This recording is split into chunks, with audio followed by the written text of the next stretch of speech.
Hi, welcome to Coffees, Conversations, and Keepin It Real. I am Trina George, the owner of Centsible Senior Services, and my co-host. I'm a host. Hey, girl. Philip Marcel with Philip Marcel Photography, and we have a special guest today. Yes, we do.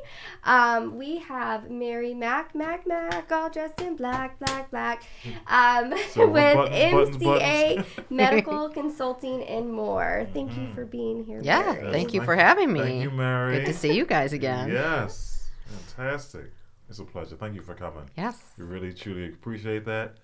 We're about to learn a lot about what you do. Okay, your business. I'm ready. Oh, my goodness. So tell us, what do you do? What do I do? What do you do? Well, my company, I have several different arms, I like to call them, of my business. Yes. Okay. So first and foremost, Like I am a geriatric nurse practitioner.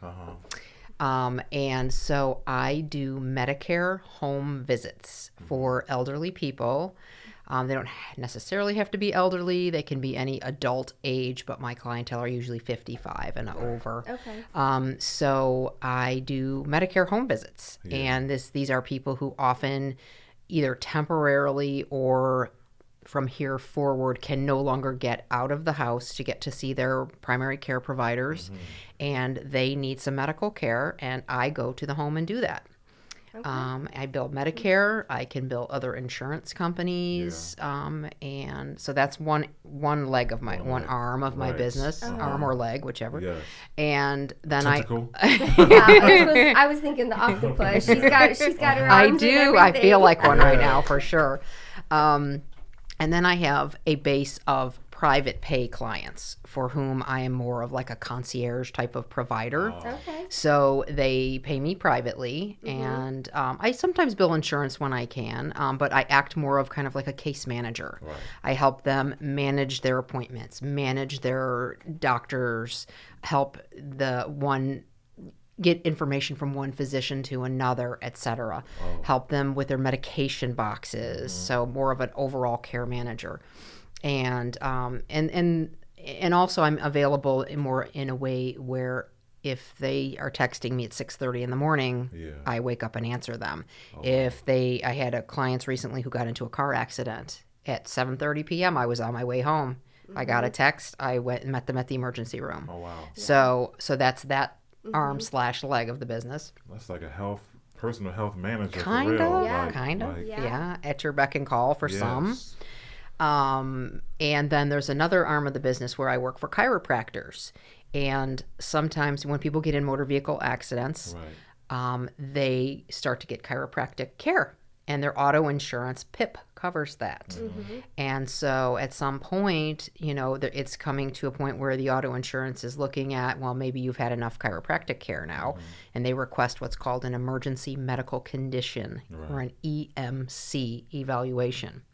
And so I go to the chiropractor's offices and I examine their patients and I write up this EMC medical evaluation, and then I bill the auto insurance directly. So there's no cost to the patient, no cost to the chiropractic agent.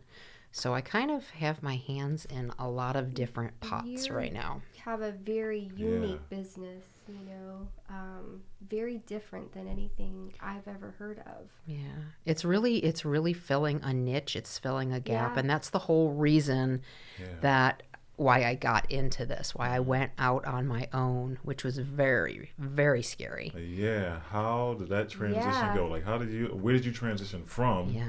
And how did you to this point? Like, where were you at before? I've been with the VA for the last 12 years. Yeah. And I worked in Orlando for 7 years at the VA nursing home and the VA home care program. And then I moved back to Gainesville, where I lived when I was younger in the 80s, and transitioned to the VA home care team here. So I have been a federal government employee for the last 12 years. And people ask me, like, why in the world did you leave the VA? It's such a wonderful job. It's, Benefits, all that good stuff. and it is. Right. It really is. It's a wonderful place to work. But things are changing with our new political climate. And so I wasn't crazy about the way things were headed there. But mostly, I mean, really above all was that I just saw so many people falling through the cracks in our medical system. You go out to see a veteran and their wife is having his wife is having so much trouble, and I'm like, oh, well, I can't really help you, and so I just saw so many people who didn't know how to navigate the medical system, so many people who don't know what their doctors are saying to them. They're on tons of medications. They don't know what they're taking. They're sometimes taking duplicate medications. One doctor doesn't know what the other doctor is prescribing. And just so many people who just didn't know, they just don't know where to turn. They just don't know how the system works. And so you can basically be like their advocate, right? That is a huge part of this is advocacy and navigation more than anything. I mean, because it seems medical can be convoluted when you have a lot of stuff going on. I've had family members with a lot of stuff going on and seeing different doctors for different things. Yeah. And it gets confusing. And sometimes with the doctors, they can't converse. It's like things can get all mixed up and jumbled, and it's scary for your patient. I mean, I would assume. Yeah, it really is. And I mean, the doctors, bless their heart, these physicians, these primary care providers' offices their hearts are in the right place, but they have a lot of limitations by, the insurance companies and how long they can spend with the patients. They can't follow the patients into the home setting, where you get the real information, and they would want to give that kind of care. The system doesn't allow it. Our system is broken right now. So with that, did you have to have any special licenses to go and start your own thing from being in the VA, or were you like, no, I have everything I need, accreditation, no. I can just you can just go? Well, luckily, nurse practitioners can practice independently. And so all we need in the state of Florida is a collaborating physician to work with us to kind of just have as a namesake, somebody that you can turn to if you have a very difficult case you need to discuss something with, and somebody who can review a certain number of my records and sign off on some of the, let's say, healthcare agency orders. So I found a physician pretty quickly that wanted to work with me. Oh, really? As a part-time gig. And so that's how it got started. And of course, then I had to apply for my Medicare number. Because I've been practicing in the federal government system, so I've been, protected in the federal government system for so long that I needed to get my own Medicare number, which usually is supposed to take 3 to 4 months, and ended up taking 8. Oh, wow. So I'm still even working out little glitches with that. And so that was the biggest thing I had to get, I had to buy my own malpractice insurance. Right. This is stepping out, spending your own money, putting your own money out. Probably have to be city bonded license. I did not, bonding is not required, but insurance, malpractice insurance, city and state licensure, forming a limited liability corporation, all those types of things. So it was and still is a huge learning curve. I'm learning every day. Oh, for real? Just every day. I mean, you're in business now. I mean, you're a provider, but it's business too. Entrepreneurs, I think, are just constantly learning. We're learning from each other. We're learning from our experiences. Just day to day. I mean, I learn things new every day.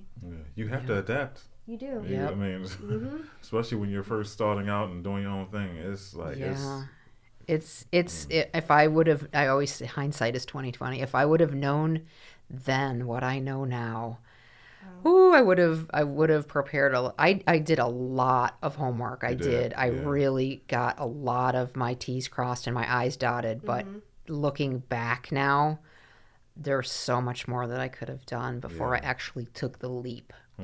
And went out on my own. But it's been wonderful though. Yes. I kind of feel like medical is going into more of the concierge, specialized. I see it. People needing that attention and wanting that specialized stuff to just get help. I see it. Like it's there. Like, and I think we're gonna come full circle back to home visits. I really think that's going to be the wave of the future, is that more and more practitioners, doctors, PAs, nurse practitioners, are going to go back into home visits. Back in the days in the black and white movies where the doctor would come through with a little bag. Black bag. Right? Yep. Yeah. Really? I think we're headed back in that direction. I think that's what people want. I see it. I see it. I do. Yeah. I mean, just in my business. Yeah, I'm sure you do. You're working with seniors. You know, they want to be catered to. They want to, and some of them, you know, they don't really. Well, for me, anyways, they don't really need my help, but they want it. You know, that kind of thing. So I see that being, you know, catered to that patient or that client. Yeah. And it's not only just what the patients want, although that really is the most important thing, what they need, but it will reduce our costs. It will reduce our medical system care costs, because if we can keep people out of the emergency room and out of hospitalizations, our national medical spending debt goes down. So if I have a patient at home and let's say their physician's practice, because of their limitations, the patient gets sick, they call the doctor's answering service. What are they going to be told? Go to the ER. That's true. Go to the ER first, yes. And so if they can call me and I'll say, I'll be there in an hour, and I'll call in an antibiotic if appropriate to your local pharmacy. Right. And we'll keep you out of the ER, and we're going to keep you out of the hospital. Right. Yeah. That's where I think nationally, that's where we're headed. Now, how do people find you, and how do you find the business, the clients, to be able to take care? I just don't. Yeah. What do you do to get yourself out there and? Yeah. So people to know that your services are available and. Yeah. Well, one of the things I did really early on was I got somebody to create a very nice website for me. I have magnetic signs on the sides of my car. So my little white Kia Soul with big blue signs that say Nurse Practitioner Home Visits. Yeah. I drive around town in that. People are like, oh, I saw you yesterday. Oh, really? And they call you hey, I saw you. It's mostly my friends. But and then having worked at the VA, having gone to a lot of the assisted living facilities around town, worked with a lot of the skilled nursing agencies in town, I had a solid 5-year trusting, fantastic relationship with these people. So as I was transitioning out of the VA, once I was gone from there, I began to market to those people and say, hey, I'm going into business for myself. And they were like, oh, we will use you. Yeah. Oh, really? Absolutely. Because I really built a solid foundation around town where people knew me and trusted me. And, with a name like Mary Mack. Oh, for sure, yes. They remember you. It's like... Well, you grew up singing. Do you know how many people... We've known Mary for a long time. Yeah. You've been singing Mary Mack all... People sing to me every day. Really? Every day. Oh. Strangers. Yes. But, you develop that relationship with your patients through the VA and, relationships, trust. I meant they trust you now, and not only that, but I'm sure they'll refer you to people because of how much they trust you. Gainesville is a big, small town, and people talk. And I honestly... the way my name has gotten around more than anything is word of mouth. Is I get phone calls out of the blue saying, oh, so-and-so told me, so-and-so gave me your card, so-and-so told me you could help me with this and help me with that. And the nursing agencies talk to each other, the nurses talk to each other, the patients and family members talk to each other. I have a little bit of a following at the Movement Disorders Clinic now with some Parkinson's disease patients. So... I have some really, really great patients and families. Well, that's how I met Mary, through word of mouth. Mary and I share the same client. Yes. And so, they talked to her about me, and they were talking to me about her, and so we knew that we needed to meet. Yeah, really? Yep. That's how we met. Yeah. Seriously. Oh, wow. Yeah, through word of mouth, a mutual client, and... providing good services. Absolutely. Yeah. And like I've heard said too, everywhere I go, I talk to people. I say, hey, this is what I do, and blah, blah, blah. Here's my card. Yeah. It has just it's kept me busy, really busy. Like my business is growing by leaps and bounds. So do you have staff? Do you have a growing? So I have just hired 2 part-time students to help me with some administrative things, phone calls, and faxing and things like that. So just little by little, and I'm just putting feelers out for some other practitioners who might want to be working with me. If anybody, yeah. What type of people would you be looking for? Like, well, adult or geriatric nurse practitioners to help me do the visits. Yeah, because it's already just having been in business 5 or 6 months. Yes, I'm very close to needing another practitioner already. Wow. Yeah. So where do you see yourself going this year in 2019? Where do you see yourself? Well, I really think that this is going to be an explosion year for me. I feel it. And I'm already, like I said, before I really need the help, I'm already looking for the help. So I'm already planning for the future. So what I see probably by the end of this year is having minimum 1 other practitioner working with me, possibly even 2 or 3 more. To handle all the home care visits that need to be done.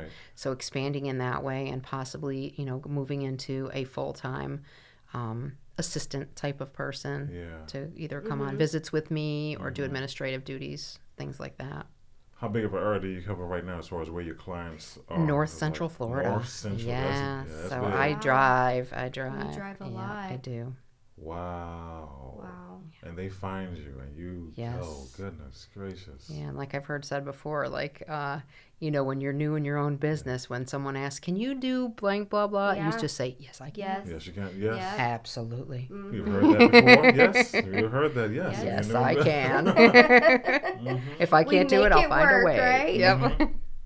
You find a way, and that's like a hustler's rule right there. Oh, absolutely. When you first you find a way. Yeah. You know what's in your wheel. It's not like you're going to paint a house. It's in your wheelhouse. You just need to find a way, really, to make it work. You can.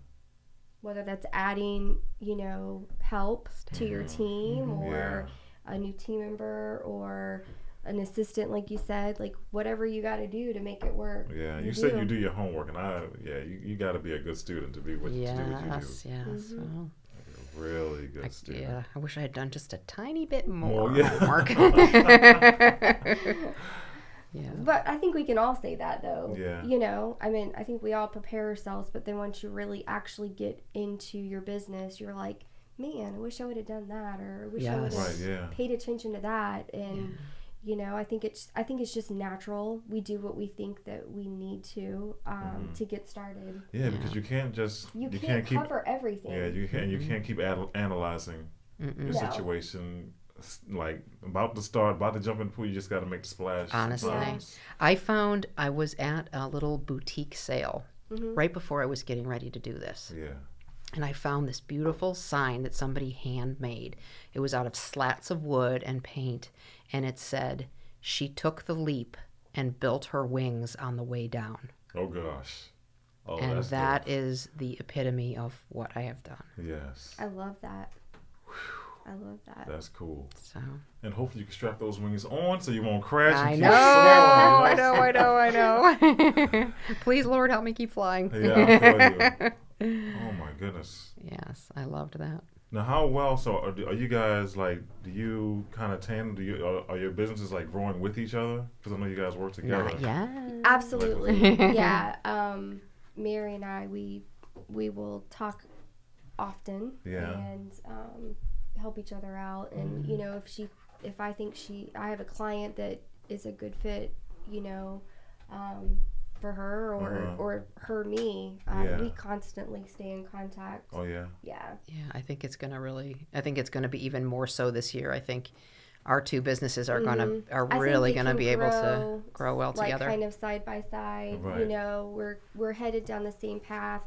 We both are do home visits. As far as mine's not a visit.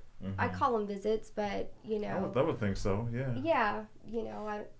I don't really know what else to call it. What would you call it otherwise? I even put that on the invoice, like daily visit, visits. Weekly visit, like that's kind of what I do. But I think that we're going to grow together. Like Mary and I can, be great referral partners. Yes, absolutely. Looking forward to that.